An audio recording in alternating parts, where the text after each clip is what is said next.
కానీ ఆ వాలి వెంట పెడుతూ ఉంటే సుగ్రీవుడు పారిపోతూ ఉంటే సుగ్రీవుడితో పాటు ఈయన ఎందుకు పారిపోయాడు, ఈయన కొట్టచ్చు కదా వాలిని అని అడిగాడు.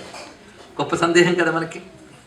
వెంటనే అగస్త్యుల వారు అప్పుడు హనుమంతుని జన్మ వృత్తాంతాన్ని చెప్తున్నారు. హనుమత్ జన్మ వృత్తాంతం మనకి యుద్ధకాండం తర్వాత ఉత్తరకాండలో వస్తుంది. అదేవిధంగా జాంబవంతుడు కిష్కింధాకాండ చివరిలో చెప్తాడు కొంత, అది ఇది కలిపితే పూర్ణమవుతుంది. ఈ హనుమత్ జన్మ వృత్తాంతం పురాణాల్లోని మంత్రశాస్త్ర గ్రంథాల్లో కూడా ఉన్నది. మొత్తం రామాయణంలో మీరు పరిశీలిస్తే రాముడు కేవలం మానవుని వలె సంచరించాడు. ఎందుకంటే అలా సంచరిస్తే కానీ రావణుడు చావడు గనక, వాడికి నరవానరుల చేతిలో చావే గనక నరుని వలె ప్రవర్తించే నారాయణుడు రామచంద్రమూర్తి. అందుకే ఆయన మహిమలు అవేం ప్రకటించలేదు. రాముడు తాను సంపాదించిన దివ్య అస్త్ర సంపద, దివ్యశక్తులు, తపశ్శక్తులు, వీటితో నారాయణత్వాన్ని కలిపి చాలా అద్భుతంగా ప్రయోగించాడు రామచంద్రమూర్తి. కానీ రామాయణం మొత్తం మీద మానవాతీతమైన శక్తులు ప్రకటించినటువంటి గొప్ప అవతారం హనుమంతుడే. ఆయనే చూపిస్తాడు మనకి. అందుకే రామాయణంలో హనుమంతుడు ఒక విచిత్రమైన, ఒక అద్భుతమైనటువంటి పాత్ర. అందులో ఆరాధ్యమైన మంత్రస్వరూపాలు ఎంత కనబడతాయో ఆదర్శంగా తీసుకోదగిన అద్భుత గుణాలు అంత కనబడతాయి. అందుకే మొదటి నుంచి మన జాతి, మానవ జాతి హనుమంతుడిని అధ్యయనం చేస్తూ, హనుమంతుడిని ఆదర్శంగా తీసుకుంటూ, హనుమంతుడిని ఆరాధిస్తూ ఉంటే మన వ్యక్తిత్వం అంటే పర్సనాలిటీ అది ఒక సంపూర్ణత్వాన్ని పొందుతుంది. ఈ మాట చెప్పినది స్వామి వివేకానంద. భారత జాతి హనుమంతుడిని ఆదర్శంగా తీసుకుంటే వాళ్ళ కర్తవ్యనిష్టలో గొప్పవారే, వ్యక్తిత్వంలో గొప్పవారవుతారు, అద్భుతమైన మానవజాతి తయారవుతుందని 1893లో చెప్పాడు మహానుభావుడు హనుమంతుడి యొక్క ఆదర్శాన్ని. కానీ ఇప్పటికీ కూడా మనం అలాంటి పనులు చేయలేదు కనుక భారత జాతి ఎంత నిర్వీర్యంగా ఉందో తెలియంది కాదు. అందుకే burn all the libraries, let there be Ramayana అన్నాడు ఒక పాశ్చాత్యుడు. అంటే ఎన్ని గ్రంథాలయాలున్నా తగలబడిపోయి పర్వాలేదు కానీ రామాయణం ఒక్కటి ఉంటే చాలని చెప్పాడు. మానవ జాతిని తీర్చిదిద్దగలిగిన గ్రంథం అది. అందులో ఏ పాత్రకి ఆ పాత్రే అటువంటి గొప్పవి. ప్రస్తుతం మన హనుమంతుడి గురించి పరిశీలిస్తున్నాం. ఈయన జన్మగాథ చెప్తున్నారు ఇక్కడ. ఈ మహానుభావుడు అంజనాదేవికి ఉద్భవించినటువంటి వాడు. శివుని యొక్క ఏకాదశ రుద్రమూర్తుల్లో ప్రధానమైన మూర్తి, సంపూర్ణమూర్తి ఏకపాద రుద్రుడు. ఆ రుద్ర తేజస్సు శివుని అష్టమూర్తుల్లో ఒకడైన వాయువు. శివుని 8 మూర్తుల్లో వాయువు ఒకటి. ఆ వాయువు ఆ రుద్ర తేజస్సుని తీసుకువచ్చి తపస్సును ఆచరిస్తున్న అంజనాదేవి గర్భంలో ప్రవేశింపజేశాడు అన్నారు ఇక్కడ. ఆ ప్రవేశించిన రుద్రతేజమే అవతరించింది. ఆ అవతరించినప్పుడు ఎలా ఉన్నది అంటే హనుమంతుని జననం చాలా చిత్రమైనది. ఆయన పుడుతూనే చాలా రమ్యమైన రూపంతో వచ్చేట ఆయన. అంతేగాని మామూలు శిశువుగా పుట్టి తర్వాత అలంకారాలు అవేం కాదు. సాక్షాత్ శివతేజస్సు ఆవిర్భవించింది. లీలగా గర్భంలో ఉన్నాడు కానీ పుట్టేటప్పుడు గర్భంలోంచి రాలేదు. ఒక తేజపుంజంగా కనబడ్డట కృష్ణావతారం వలె. ఎలా ఉన్నాడు అంటే చక్కని పంచ, జంధ్యము, కిరీటము వీటన్నిటితో వచ్చేటండి. అంటే పుడుతూనే ప్రజాపతేర్యత్ సహజం పురస్తాత్ యజ్ఞోపవీతం పరమం పవిత్రం అని చెప్పినట్లుగా హనుమంతుడి జననమే ఒక చిత్రమైన జననం, ఆశ్చర్యకరమైన జననం. అలా పుట్టినటువంటి వాడు కొంతసేపు అయ్యేటప్పటికల్లా ఆకలిని అభినయించేట్టు కావాలి. అప్పుడు అమ్మ ఉండి నాయన పళ్ళు తెస్తానని చెప్పి అడవిలోకి వెళ్ళింది అంజనాదేవి. అప్పుడు ఆంజనేయ స్వామి వారు ఆకలి తట్టుకోలేక పైకి చూశాట. అప్పుడు ఎర్రని సూర్యబింబాన్ని చూశాడు. చూస్తూనే పండు అనుకుని వెళ్ళాడు. జుగ సహస్రయో జన పరుభాను లీల్యోతాగి మధుర ఫలజాను, అది పండు అనుకుని ఎగిరెట్ట. అయితే పాపం చిన్నపిల్లాడండి, అందుకే పండు అనుకుని ఎగిరిపోయాడని. చిన్నపిల్లాడైతే సూర్యుడి దాకా ఎగరగలడా? అది కూడా చిన్నపిల్లాడు అనుకుని తొందరపడ్డాడు అంటే చిన్నపిల్లాడని ఎగిరితే కింద పడతాడే తప్ప సూర్యుడి దాకా వెళ్ళగలడా అంటే చిన్నపిల్లాళ్ళ కనబడుతున్న ఒక మహా తేజస్సు ఆయన అక్కడే కనబడుతున్నది. అలా సూర్యుడి దాకా వెళుతూ ఉంటే ఈయన్ని చూసి సూర్యుడు ఈయనకు అనువుగా తన తేజస్సుని మార్చుకున్నట్ట. సూర్యుడు జడ పదార్థం కాదు కదా, భగవత్ స్వరూపం. అందుకే ఈయనకు అనువుగా తన తేజస్సుని మార్చుకున్నట్ట. ఈయన దగ్గరకు వచ్చి ఆ సూర్యుడిని పట్టుకుంటూ మళ్ళీ వేడి నూదుకుంటూ మళ్ళీ పడుతున్నట్ట. ఆయన ఇలా కాసేపు ఆడుకుంటుంటే సూర్యుడు కూడా ఆ రుద్రస్వరూపాన్ని చూసి మనసులో నమస్కారం చేసుకుంటున్నాడు. ఈ లోపల అది గ్రహణ సమయం. రాహువు సూర్యుడిని పట్టుకోవడానికి వస్తున్నట్ట ఛాయాగ్రహణ రూపంతో. ఆ వస్తూ ఉండగా ఈయనెవడరా బాబు కొత్తగా ఉన్నాడు, ఇంద్రుడు నాకు ఈ పని అప్పచెప్పాడు. ముల్లోకాల్లో ఏ పని చేయాలన్నా ఇంద్రుడు చెప్పిన ప్రకారంగా ఉంటుంది. నేను వస్తూ ఉంటే వీడెవడొచ్చాడు అంటే నాకు తెలియకుండా ఇతరులకు కూడా ఇలాంటి పని అప్పగించాడా? ఇదేం బాగోలేదు. ముల్లోకాల్లో ఏదైనా ఆర్డర్ తప్పితే ఇంద్రుడి దగ్గరికి వెళ్ళి కంప్లైంట్ చేయాల్సిందే. చిన్నగా వెళ్ళి రాహువు ఇంద్రుడితో చెప్పాడు, ఇదేమైనా బాగుందా అని అడిగట్ట. అంటే ఏం జరిగింది అన్నాడు. ఇది ఎవడో వచ్చి సూర్యుని పట్టుకుంటున్నాడని, ఏదో విపత్తు వచ్చింది అనుకుని తిన్నగా వెళ్ళి ఇతడిని చూసి వజ్రాయుధంతో కొట్టేట ఒకటి. పైగా ఆయన రాగానే ఆ తెల్లని ఏనుగు చూసి తెల్లపండు అనుకుని మీదకి వెళ్ళేట ఈయన. అప్పుడు ఆయన కొట్టేట ఒకటి. ఆ కొట్టగానే ఆ వజ్రాయుధం దవడకి తగిలింది. చిత్రం ఏంటంటే అంత వజ్రాయుధం దెబ్బని ఓర్చుకుందిట ఆ దవడ. దానితో ఆయన కింద పడి మూర్ఛితుడయ్యాడు. అప్పుడు వాయుదేవుడు చూశాడు, నా పుత్రుడికి ఇలా జరిగింది కదా అని ఆయన స్ట్రైక్ చేసేట. మొత్తం స్తంభించిపోయాడు ఆయన స్తంభించిపోయేటప్పుడే జగతంతా స్తంభించుకుపోయింది. అప్పుడు బ్రహ్మదేవుడు వచ్చాడు స్వయంగా. వచ్చి ఆ నిశ్చేష్టుడై ఉన్న పిల్లవాడిని ఒళ్ళో పెట్టుకుని వాయుదేవ నువ్వు ఇలా స్తంభించిన సరికాదు, నీ పిల్లాడు ఇప్పుడు జీవితుడవుతాడు చూడని చెయ్యి పెట్టాట బ్రహ్మదేవుడు. వెంటనే లేచి కూర్చున్నట్ట. అప్పుడు ఆయన తన యొక్క సమ్మెను విరమించాడు. ఆయన అంతా చక్కగా గాలి వీచడం మొదలుపెట్టింది. అప్పుడు బ్రహ్మదేవుడు అంటున్నాడు, నా యొక్క దివ్య శక్తులు ఇతనికి ఇస్తున్నాను, అదేవిధంగా నా బ్రహ్మాస్త్ర శక్తి తనలో ఉంటుంది, ఎవరైనా బ్రహ్మాస్త్రం ప్రయోగిస్తే ఇతన్ని ఏమీ చెయ్యదు అన్నట్ట. అలా దేవతలందరూ వారి వారి శక్తులు ధారపోశారు. ఇక్కడ మనం కథలో పరిశీలించవలసిన ఎన్ని అంశములు ఉన్నాయి అంటే లోతుగా చెప్తే సమయం చాలా పడుతుంది, మీకు ఏకాగ్రత ఇంకా అవసరం కనుక నేను లోతుగా వెళ్ళలేకపోతున్నాను. కానీ ఇందులో చాలా రహస్యాలు చూపిస్తున్నాడు ఇక్కడ. ఆ వచ్చిన స్వరూపం సూర్యుడి దగ్గరికి వెళ్ళడం ఇదంతా కూడా జ్యోతిష్ శాస్త్ర యోగశాస్త్ర సంకేతం. ఇదంతా కూడా అసలు వాయుపుత్రుడు అండం కూడా ఒక సంకేతమే. అందుకు హనుమన్ మంత్ర రహస్యం వేదాల నుంచి మనం తీసుకోవాలి. ఎందుకంటే దేవత కొత్తగా వస్తే దేవత కాడండి. ఫలానా అప్పుడు లేడు ఇప్పుడు వచ్చేటటువంటి దేవత ఎలా అవుతాడు, ఎప్పుడు ఉండేవాడే దేవత. కానీ హనుమంతుడు వేదాదుల యందు చెప్పబడ్డటువంటి రుద్రతేజస్సే వివిధములైన మంత్రశక్తులతో దిగొచ్చాడు. కనుక హనుమంతుడు సామాన్యం కాదు, అనేక మంత్రశక్తుల స్వరూపం. ఇక్కడ ఆయనకి సమస్త దేవతలు వాళ్ళ శక్తులు ధారపోసారంటే అర్థం ఏమిటి అంటే హనుమంతుల్లో సర్వదేవ శక్తులు ప్రవేశించాయి. సహజమైన రుద్రతేజస్సుకి ఇప్పుడు సర్వదేవతల శక్తులు ప్రవేశించాయనికి.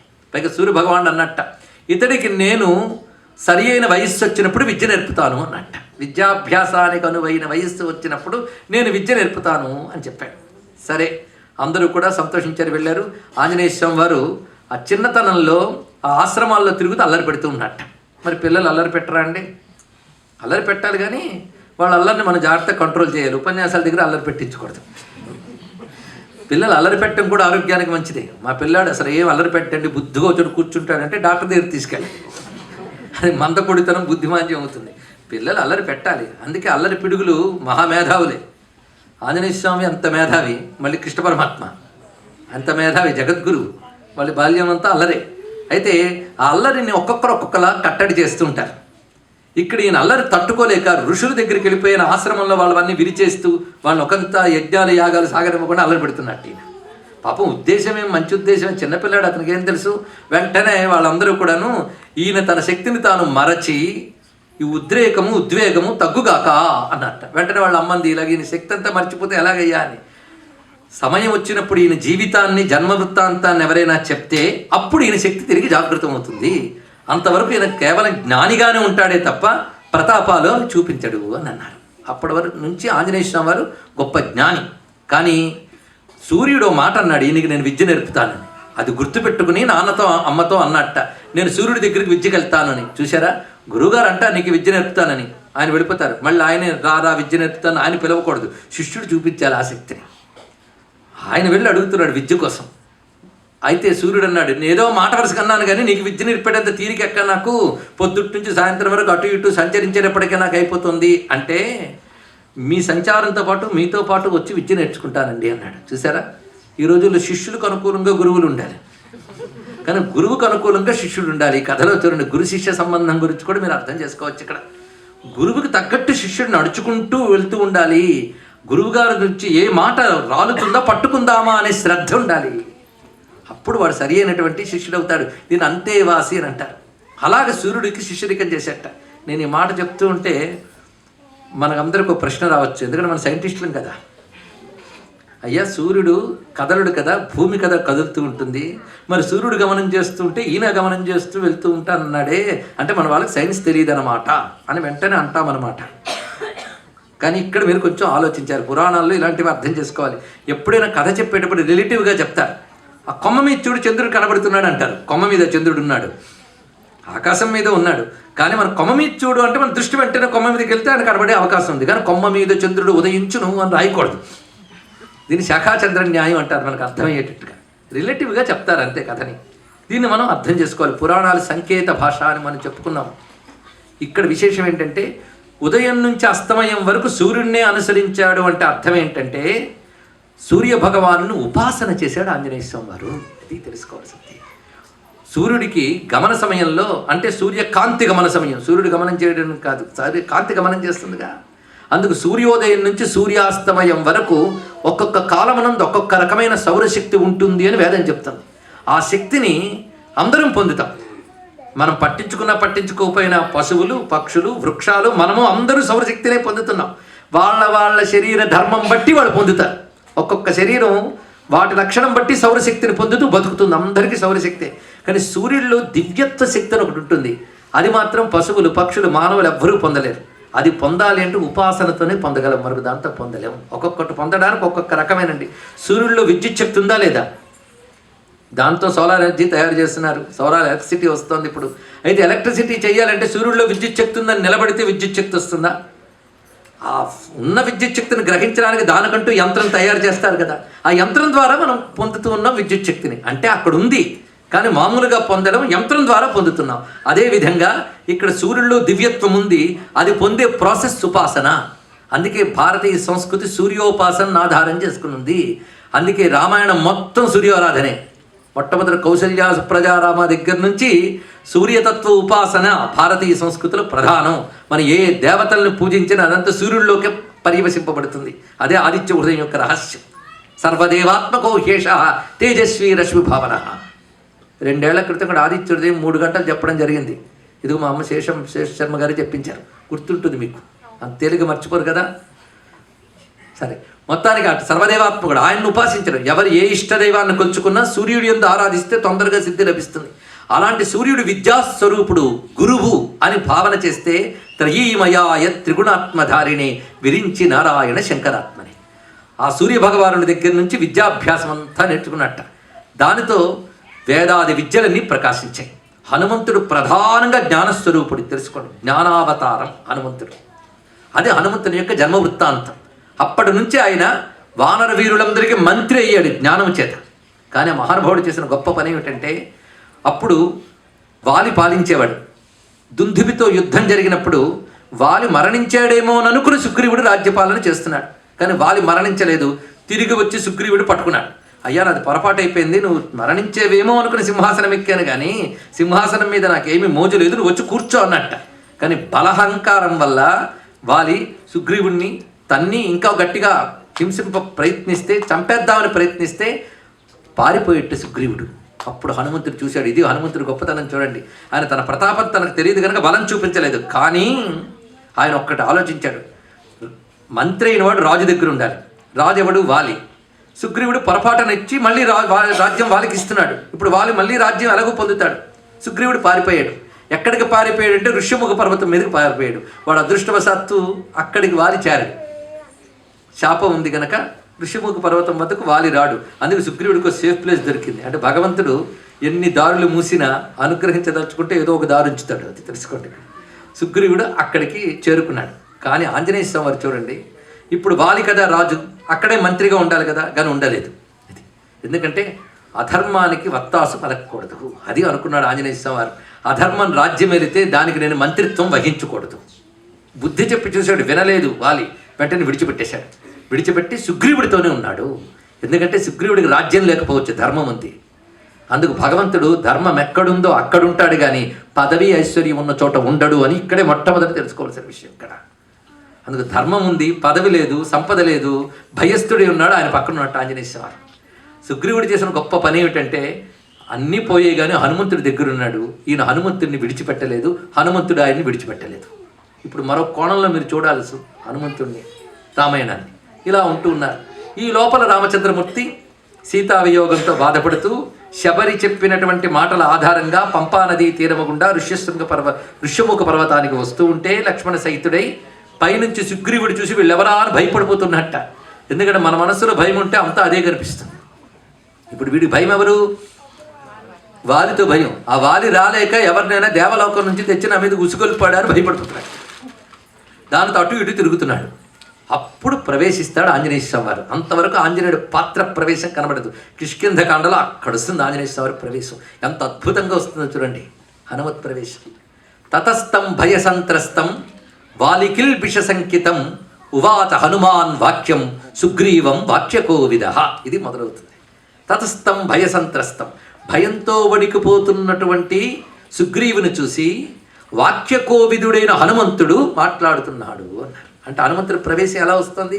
భయపడుతున్న సుగ్రీవుడితో భయపడకు అని ప్రవేశించారు ఆంజనేయ స్వామి వారు. హనుమంతుడి ఎంట్రీవే భయపడకు. ఇది ఆంజనేయ స్వామి వస్తూనే చెప్తున్న మాట, భయపడద్దు. గొప్ప మాట చెప్పాడు. భయపడి ఆందోళన చెందినవాడు ఏ నిర్ణయము తీసుకోలేడు. చూడండి, మీరు ఇప్పుడు మేనేజ్మెంట్ వీటన్నిటికి కావాల్సినవన్నీ రామాయణంలో చెప్పుకోవచ్చు. ఎప్పుడైనా టెన్షను, వర్రీ, ఆందోళన ఉన్నటువంటి వాడు ఏ డెసిషన్ తీసుకోలేడు. తీసుకున్నా అది ప్రమాదమే. ఆవేశంతో, ఆందోళనతో నిర్ణయాలు తీసుకోరాదు. అందులో రాజైన వాడు తొందరపడకూడదు సుమా. నువ్వు భయం, అనుమానం చేత పడుతున్నా కానీ నిశ్చయం చేత పడట్లేదు. వాళ్ళేమో అనుకుంటున్నావు, నీకు స్పష్టంగా తెలియదు కదా. స్పష్టంగా తెలియనప్పుడు భయపడకు, స్పష్టంగా తెలుసుకునే ప్రయత్నం చేయి. అందులో రాజైన వాడు అంటే హూ మేనేజెస్ ద థింగ్స్, వాడు ఎలా ఉండాలి? వాడు ఏ విధంగా ఉండాలంటే నిశ్చయమైన దృష్టితో ఉండాలి, భయపడకూడదు, తొందరపడకూడదు, పరిశీలించి నిర్ణయం తీసుకోవాలి తప్ప చూస్తూనే వణికిపోతే నువ్వు పరిశీలన చేయలేవు. అసలు నీ మేధాశక్తి తగ్గిపోతుంది. అందుకు వచ్చిన వాళ్ళు ఎవరో నేను కనుక్కుంటానని ఆంజనేయ స్వామి బయలుదేరారండి. అంటే హనుమ ప్రవేశమే అభయం. అందుకే అభయాంజనేయ. ఆంజనేయుడి యొక్క ఒక్కొక్క తత్వాన్ని మనం పరిశీలిద్దాం. అభయం ఆయన యొక్క స్వరూపము. అందుకే ఆంజనేయ స్వామిని ధ్యానిస్తే చాలా ధైర్యం వస్తుంది, అభయం వస్తుంది మనకి. అభయమే ఆంజనేయుని యొక్క ప్రథమ గుణం. అందుకే అభయాంజనేయ అని ఒక స్వామి యొక్క స్వరూపం మనకు కనబడుతుంది. ఇప్పుడు బయలుదేరినప్పుడు ఎలా వెళ్ళాడంటే కపిరూపం పరిత్యజ్య, తన కపిరూపాన్ని వదిలిపెట్టి భిక్షు రూపాన్ని స్వీకరించి వెళ్ళాడు. ఒక సన్యాసిలాగా, యతిలాగా వెళ్ళాడు ఆంజనేయ స్వామి వారు. కపిరూపం విడిచిపెట్టేట. ఎందుకంటే అలా విడిచిపెట్టాడు అంటే, మనం ఎవరైనా పెద్దవాళ్ళ దగ్గరికి వెళ్ళేటప్పుడు ఉన్న మొహాన్నే 10 మార్లు కడుక్కుంటాం, అంతే కదా. ఉన్న వాటిలో మంచి వస్త్రం వేసుకుంటాం, అద్దం ముందు 10 మార్లు రిహార్సల్స్ చేస్తాం ఎలా మాట్లాడాలని. ఒక పెద్దవాడిని వెళ్ళేటప్పుడు ఇన్ని చేసుకుంటాం. ఎందుకంటే appearance is the most important. ఎవరితో నన్ను మాట్లాడేటప్పుడు అంతే కదండి, ఎపీరెన్స్. తర్వాత నీ మాట వింటాడు, ముందు నువ్వు కనబడాలిగా. మనం దేభ్యంలా తయారై చింపిరి వస్త్రాలతో వాడితే వెళ్తే ముందు మాట విండి ఎవడైనా. అందుకు వస్తున్న వాళ్ళు ఎవరో పెద్ద మనుషులు, వాళ్ళ దగ్గరికి ఎలా వెళ్ళాలి? ఉన్నంతలో చక్కగా వెళ్ళాలి. అయితే మనకు రూపం మార్చుకోలేం కనుక బట్టలు మార్చుకుంటాం. భగవానుడు రూపమే మార్చుకోగలడు. అందుకు మొట్టమొదటి వానరవదనంతో వస్తే ఎవడి కోతి అని చూస్తాడు ఆయన. అందుకు యతీశ్వరుడు వస్తే ఎవడి జ్ఞాని అని చూడొచ్చు. అందుకే ఆయన కపిరూపాన్ని విడిచిపెట్టి భిక్షు రూపాన్ని స్వీకరించి వెళ్ళి మాట్లాడతాడండి రామచంద్రమూర్తితో. అదొక్కటి మాట్లాడితే మనకు 2 రోజులు ఆనందంగా చెప్పుకోవచ్చు. మీకు ఓపిక, నాకు తీరిక ఉండాలి. కానీ ఆ మాట్లాడిన తీరు అత్యద్భుతం. అక్కడ తెలుస్తుంది మన కాన్వర్జేషన్ అండ్ కమ్యూనికేషన్ స్కిల్స్ ఏంటో బాగా తెలుసుకోవాలంటే రామాయణం బాగా చదవండి. ది మోస్ట్ సివిలైజ్డ్ సొసైటీలోనే మాట తీరు చాలా జాగ్రత్తగా ఉంటుంది. రామాయణంలో మాట తీరు మీద మొదటి నుంచి చెప్తూనే ఉంటాడు. మాట ఎంత గొప్పగా ఉండాలో ఎన్ని మాటలు చెప్తాడు. వాక్యకోవిద, వాగ్విదాంబర, స్మితభాషి, పూర్వభాషి, స్మితపూర్వభాషి, మృదుభాషి, ప్రియభాషి, ఎన్ని రకాలు. అంటే మన రామాయణం చూస్తుంటే భారతదేశం ఆనాటికే ఎంత సివిలైజ్డ్గా ఉండేదో మీకు అర్థమవుతుంది. ఆ కోణంతో పరిశీలిస్తే మీకు తెలుస్తుంది. హనుమంతుడు ఇక్కడ మాట్లాడిన మాటలు చాలా అత్యద్భుతం. అవి నేను చెప్పుకుంటే నాకు ఆవేశం వస్తే 10 కూడా వచ్చు. తర్వాత ఉన్నాయి కదమ్మా, చాలా సంతోషం. మీకు నాకు పర్వాలేదు. ఇంకా అక్కడ పడిగారు ఉన్నారు, ఇటు అర్చకులు ఉన్నారు, అందరూ ఉన్నారు. సరే, ఇప్పుడు హనుమంతుడు ఆడిన మాటలకి ఆశ్చర్యం పొందాడు రామచంద్రమూర్తి. చూడండి, అక్కడ హనుమంతుడు ఎంత గొప్పగా మాట్లాడాడో రామచంద్రమూర్తి చెప్తున్నాడు. ఒక ఆయన గొప్పగా మాట్లాడితే ఎంత గొప్పగా మాట్లాడాలో చెప్పాలంటే అవతల వాడు ఎంతో గొప్పవాడు అవ్వాలి. ఇది తెలుసుకో. సామాన్యులైతే బాగా మంచి మాటలు వింటే బాగుందండి, చాలా బాగుందండి, ఏం బాగుందో వాళ్ళు చెప్పలేరు. అందుకే విద్వానేవ విజానాతి విద్వజ్జన పరిశ్రమం అని ఒక మాట. ఒక పండితుడి గొప్పతనం మరో పండితుడికి తెలుస్తుందట. కానీ ఒక పండితుడి గొప్పతనం మరో పండితుడు ఒప్పుకోడు. అదొక దౌర్భాగ్యం. అది లోకంలో పెద్ద జాడ్యం. ఒక పండితుడి పాండిత్యం ఒప్పుకోవాలి అంటే ఈ పండితుడికి ఔదార్యం ఉండాలి. హనుమంతుడు ఎంత పండితుడో చెప్పిన రాముడు ఎంత పండితుడో, పైగా హనుమంతుడిని మెచ్చుకుంటూ మాట్లాడిన ఆ రాముడు ఔదార్యం కూడా ఇక్కడ మీరు పరిశీలించండి. ఆహా, చూసేవా లక్ష్మణ ఎంత బాగా మాట్లాడాడు, చూసేవా ఆంజనేయ స్వామి వారు.